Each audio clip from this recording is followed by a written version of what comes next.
Pembacaan Alkitab tanggal 24 Maret tahun 2023, hari ke-83.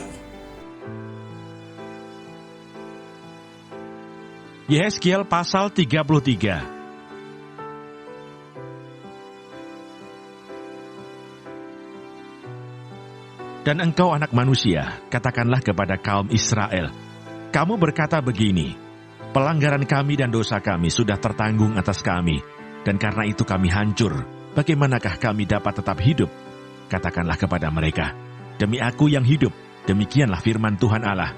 Aku tidak berkenan kepada kematian orang fasik, melainkan aku berkenan kepada pertobatan orang fasik itu dari kelakuannya, supaya ia hidup. Bertobatlah dari hidupmu yang jahat itu. Mengapakah kamu akan mati, hai kaum Israel? Dan engkau anak manusia, katakanlah kepada teman-temanmu sebangsa, kebenaran orang benar tidak menyelamatkan dia. Pada waktu ia jatuh dalam pelanggaran, dan kejahatan orang jahat tidak menyebabkan dia tersandung. Pada waktu ia bertobat dari kejahatannya. Dan orang benar tidak dapat hidup karena kebenarannya, pada waktu ia berbuat dosa. Kalau aku berfirman kepada orang benar, engkau pasti hidup. Tetapi ia mengandalkan kebenarannya, dan ia berbuat curang. Segala perbuatan-perbuatan kebenarannya tidak akan diperhitungkan, dan ia harus mati dalam kecurangan yang diperbuatnya. Kalau aku berfirman kepada orang jahat, engkau pasti mati. Tetapi ia bertobat dari dosanya, serta melakukan keadilan dan kebenaran. Orang jahat itu mengembalikan gadaian orang. Ia membayar ganti rampasannya, menuruti peraturan-peraturan yang memberi hidup, sehingga tidak berbuat curang lagi. Ia pasti hidup, ia tidak akan mati. Semua dosa yang diperbuatnya tidak akan diingat-ingat lagi. Ia sudah melakukan keadilan dan kebenaran, maka ia pasti hidup. Mazmur 130.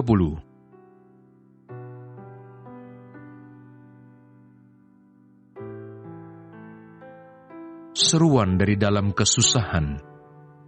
Nyanyian ziarah. Dari jurang yang dalam aku berseru kepadamu ya Tuhan. Tuhan, dengarkanlah suaraku.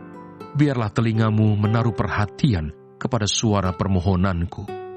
Jika engkau ya Tuhan mengingat-ingat kesalahan Tuhan, siapakah yang dapat tahan?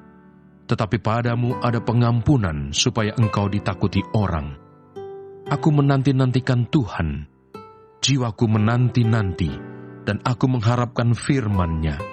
Jiwaku mengharapkan Tuhan, lebih daripada pengawal mengharapkan pagi, lebih daripada pengawal mengharapkan pagi. Berharaplah kepada Tuhan, hai Israel, sebab pada Tuhan ada kasih setia, dan Ia banyak kali mengadakan pembebasan. Dialah yang akan membebaskan Israel dari segala kesalahannya. Wahyu pasal 11.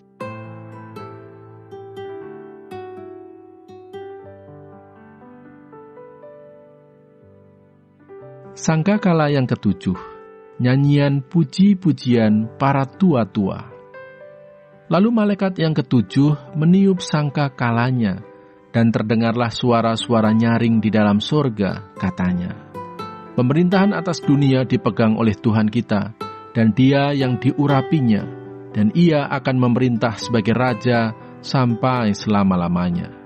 Dan kedua 24 tua-tua yang duduk di hadapan Allah di atas tahta mereka tersungkur dan menyembah Allah, sambil berkata, kami mengucap syukur kepadamu, ya Tuhan, Allah yang Maha Kuasa, yang ada dan yang sudah ada, karena Engkau telah memangku kuasa-Mu yang besar, dan telah mulai memerintah sebagai Raja. Dan semua bangsa telah marah, tetapi amarah-Mu telah datang, dan saat bagi orang-orang mati untuk dihakimi, dan untuk memberi upah kepada hamba-hamba-Mu, nabi-nabi dan orang-orang kudus, dan kepada mereka yang takut akan nama-Mu, kepada orang-orang kecil dan orang-orang besar, dan untuk membinasakan barang siapa yang membinasakan bumi.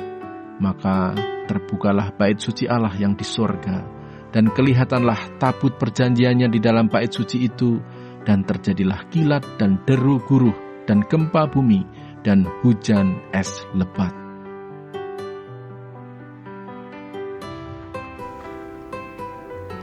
Terima kasih. Tuhan Yesus memberkati. Amin.